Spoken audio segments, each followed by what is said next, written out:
Hello বন্ধুরা, আমরা গ্রামের মানুষ, হাজার চেষ্টা করলেও আমরা শহরের মতো হতে পারবো না। কারণ আমরা গ্রামে থাকি।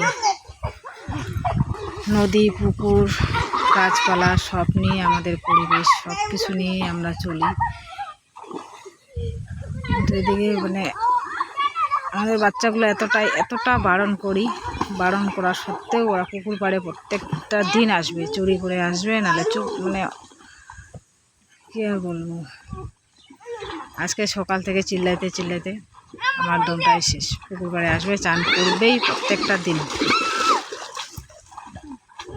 কি যে মজা পায় ওরা পুকুরে চান করে, বুঝি না।